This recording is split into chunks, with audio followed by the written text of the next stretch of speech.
తిరుపతి నగర శివార్లోని జయనగర్లో వృద్ధురాల్ని దారుణంగా హత్య చేశారు. కత్తితో కిరాతకంగా పొడిచి ఆమె మెడలోని బంగారు గొలుసు, చెవి పోగులు, చేతి ఉంగరం తీసుకెళ్లినట్లు పోలీసులు గుర్తించారు. తిరుపతి రూరల్ పిఎస్ పరిధిలోని జయనగర్లో నివాసం ఉంటున్న మల్లెమాల జ్యోతి వంటగదిలో రక్తపు మడుగులో పడి ఉంది. Tirupati rural CI Maddayyachari, clues team, dog స్క్వాడ్ను రంగంలోకి దించి ఆధారాలు సేకరించారు. జ్యోతి కుమారుడు ఉదయ్ బెంగళూరు నుంచి అమెరికా వెళ్లాల్సిండగా అతనికి వీడ్కోలు పలికేందుకు తండ్రి కృష్ణారెడ్డి తిరుపతి నుంచి బెంగళూరు వెళ్లారు. జ్యోతి ఇంట్లో ఒంటరిగా ఉన్న సమయంలో గుర్తు తెలియని వ్యక్తి ఇంట్లోకి ప్రవేశించి గొంతు కోసి హత్య చేశాడు. ఆ తర్వాత ఆమె ధరించిన బంగారు గొలుసు, కమ్మలు, ఉంగరాన్ని లాక్కెళ్లారు.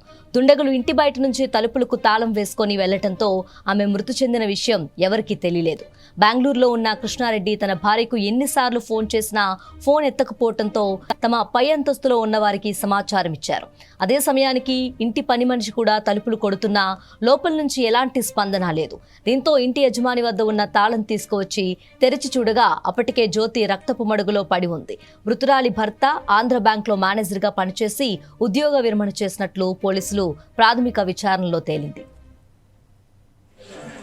తిరుపతి పట్టణం జయానగర్ వీధిలో ఇప్పుడు నేను నిల్చున్న ప్రాంతంలో ఒక వృద్ధ దంపతులు ఉంటారు. ఇప్పుడు ఎవరైతే చనిపోయిందో ఆవిడ పేరు జ్యోతి. దాదాపు 70 సంవత్సరాల వయసు కలిగిన ఆవిడ. అదేవిధంగా భర్త కూడా ఉంటాడు. భర్త ఈరోజు బెంగళూరు వెళ్ళాడు. వాళ్ళ కొడుకు ఏదో యుఎస్ వెళ్తున్నాడంటే అతనికి సిఆఫ్ చేయడానికి బెంగళూరు వెళ్ళాడు. అయితే అతను పొద్దున యథావిధిగా కూడా లేచింది, పని మనిషి వచ్చింది, చూసింది, తర్వాత పని చేసుకొని వెళ్ళిపోయింది. మళ్ళీ ఒకసారి ఎప్పుడో పెద్ద ఆయన బెంగళూరు నుంచో 12 గంటకో 12:30కో ఫోన్ చేస్తే మాట్లాడింది. ఆ తర్వాత సబ్సిక్వెంట్గా మళ్ళీ ఎప్పుడో 3కో 4కో ఫోన్ చేస్తే ఫోన్ ఎత్తలేదు ఆవిడ. సో అందుకని ఆ పెద్ద ఆయన పని మనిషికి 5:45 గంటల ఫోన్ చేశాడు. అదేవిధంగా ఇంటి మీద బాడుకుండే వాళ్ళ ఇంటికి కూడా ఒకసారి ఫోన్ చేశారు. చూడమ్మా ఆ అమ్మ ఫోన్ ఎత్తట్లేదు అని చెప్పి. అందులో వీళ్ళకు సెల్ ఫోన్ లేదు, ల్యాండ్లైన్ మాత్రమే ఉంది. సో ఎత్తట్లేదని చెప్తే మళ్ళీ ఆ ఇంటి వాళ్ళు వచ్చి కింద మీద చూసుకొని చెక్ చేసుకుంటే 5:45, 6 గంటల సమయంలో తెలిసింది ఆవిడ చంపబడిందని చెప్పి. సో ఆమె మెడలో ఏదో నగలు లేవు అని చెప్తున్నారు. దానికి సంబంధించి క్లూస్ టీమ్ కానీ మిగతా అన్ని క్లూస్ టీము అదే డాగ్స్ కూడా అన్నీ కూడా వచ్చాయి. ఆగంతకులు ఎవరో ట్రేస్ చేస్తాం. చుట్టుపక్కల ఉన్నటువంటి కెమెరాస్ కానీ మిగతా అని కూడా వెరిఫై చేస్తున్నాం. దర్యాప్తు ఆల్రెడీ స్టార్ట్ అయిపోయింది. తప్పకుండా డిటెక్ట్ చేస్తాం.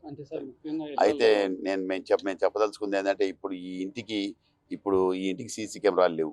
ఈ ఇంటి ఖరీదు దాదాపు మోర్ దాన్ 1 crore, 1.5 కోటి రూపాయలు ఉంటుంది.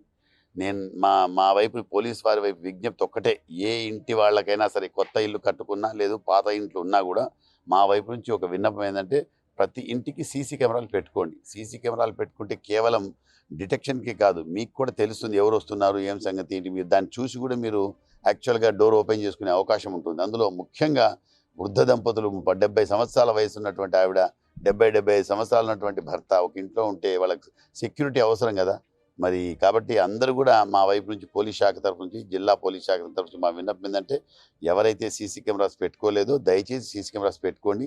అదేవిధంగా ఈ వృద్ధులు ఒంటరిగా ఉన్నటువంటి వృద్ధులను వాళ్ళకు తగిన వాళ్ళ సంతానం ఎవరైతే ఉంటారో దానికి తగిన భద్రతా ఏర్పాటు చేసి పంపని చేయండి అని రిక్వెస్ట్ చేయడం జరుగుతుంది. Thank you.